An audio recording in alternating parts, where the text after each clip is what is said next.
Question number 10 now. Which of the following is not correct? So option A says molecules of a liquid are stationary. Option B says Brownian motion is an evidence of particle nature of matter. And option C says matter is made up of molecule. And option D says the molecules of matters are in constant motion. So if you look at this is under properties of gas, liquid, solid and gas. So let's have a look at this. If you have a look at this, you have, this is microscopic view of gas, the microscopic view of liquid, and the liquid. So what you can observe in the gas is, you can see that the gas, the molecules are widely separated, so they move freely, and they collide with one another at a very high speed, and of course by virtue of that they will be easily compressible. And then if you look at the microscopic view of a liquid, you will notice that they are close together. So, and they don't have a regular pattern. Then they not like the molecules is stationary. It's not. It moves, but it's just a sort of slight movement past one another. But if you look at the microscopic view of solid, you see that they are tightly bounded together. So we have a regular, with a very regular pattern. So the molecules are somewhat stationary like that. So that's these views should give us an understanding of how the molecules in all these matters are arranged. So now coming back to what which not there is this. We have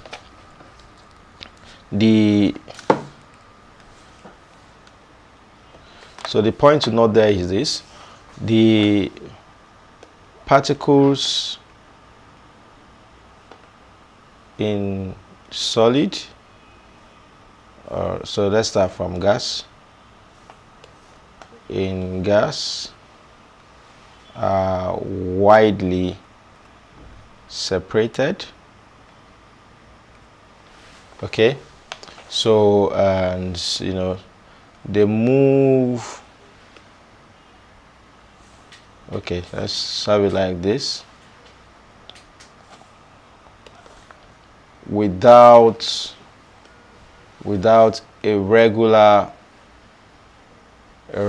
arrangement. Without a regular arrangement. Okay, so they move at a very high speed. Okay, because of their distance apart, so they are able to move at a very high speed, and because of this they are what? They are easily compressible. Easily compressible.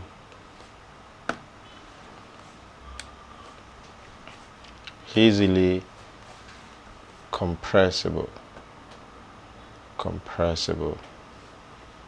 So you can easily compress them because they are not together. All right, so another thing to note here is for liquid, that particles are close together.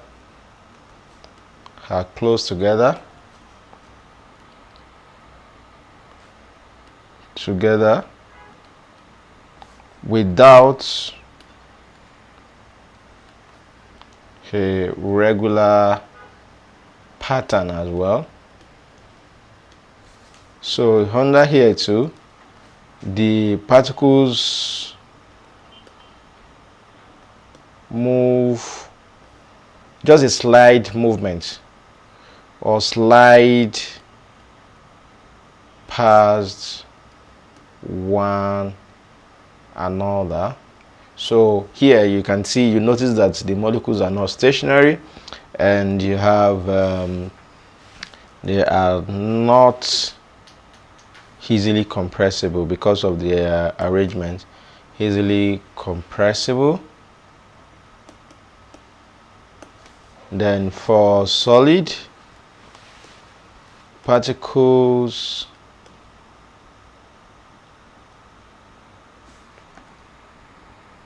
are very tightly packed together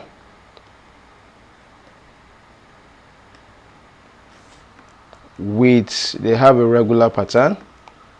Let me have that here, with a regular pattern. So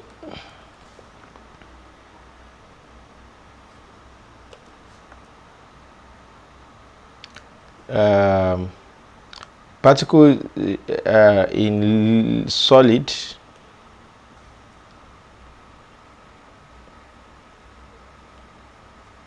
do not move, and they are not easily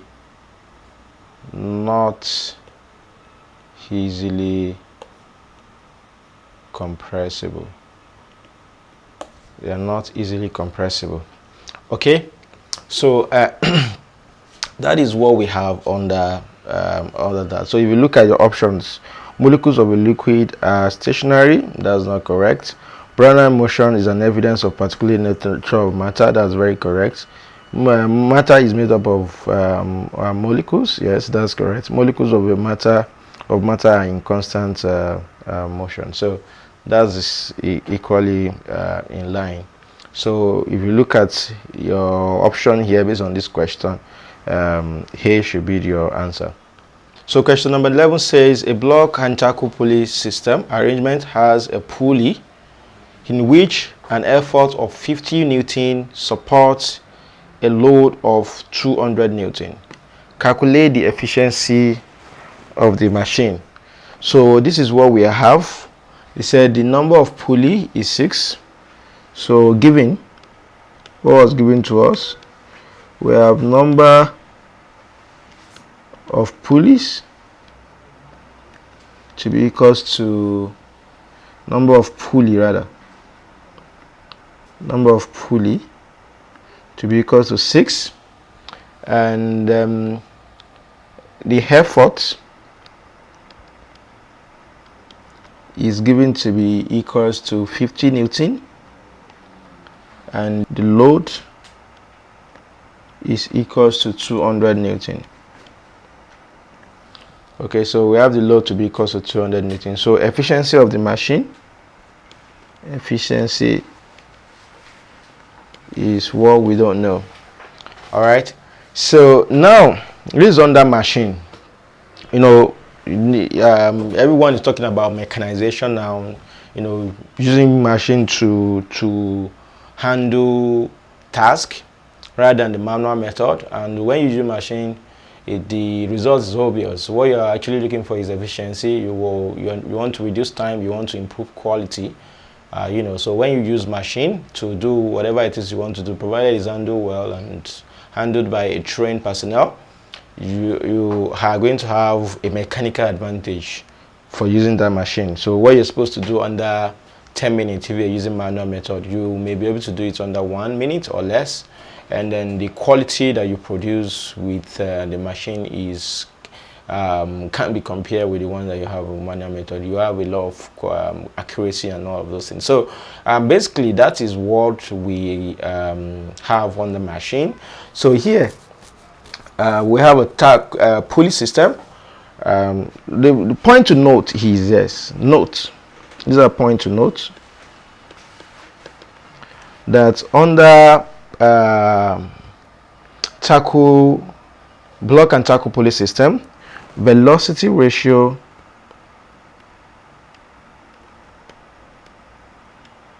is equals to the number of pulleys. So let's say you have that pulley arranged like this very one. You know, another question will just draw the pulley. I'm just assuming it's something like this: 1, 2, 3, 4, 5. Okay, let me move it up a bit so it doesn't. So let's say we have 1, 2, 3, 4, 5, 6. So this is something like this. You have it like that, not properly drawn, so just some sort of drawing like that. So this is the number of pulleys. These are pulleys.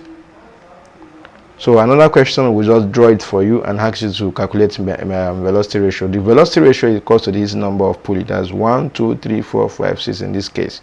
So here velocity ratio is equal to the number of pulleys, and in this case is equals to 6. Okay, so your mechanical advantage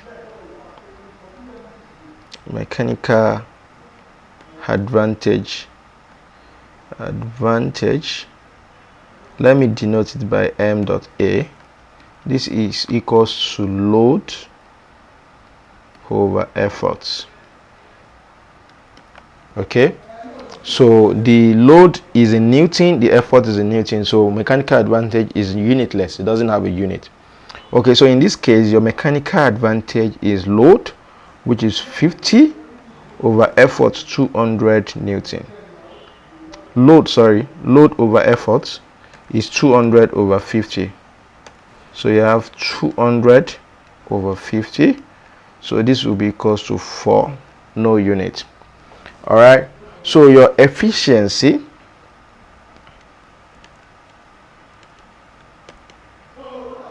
is equals to your mechanical advantage divided by what? Velocity ratio. So if you shorten velocity ratio to be v dot r, then you have it that way, times 100. So in this case now, my mechanical advantage is 4 and my velocity ratio is 6 times 100. So this would give me, let me continue here. This will give us 2 in this. You have 2 over 3. Efficiency equals to 2 over 3 times 100. So this is 3 in 2. You have is 0. 3 in 20. It will go 6 times 3 times 6, 18. So you have 6. 3 times 6, 18 is still remaining 2. 6, 6, 6 like that. So times 100. So you can have this to be equal to 66.67%, which can equally be approximated at 66.7%, depending on how you look at it. So here your answer will be a C, because the option A says 80%, option B says is 76.6%, C says 66.7%, and D says is 60.7%. So it's 66.7%. Okay,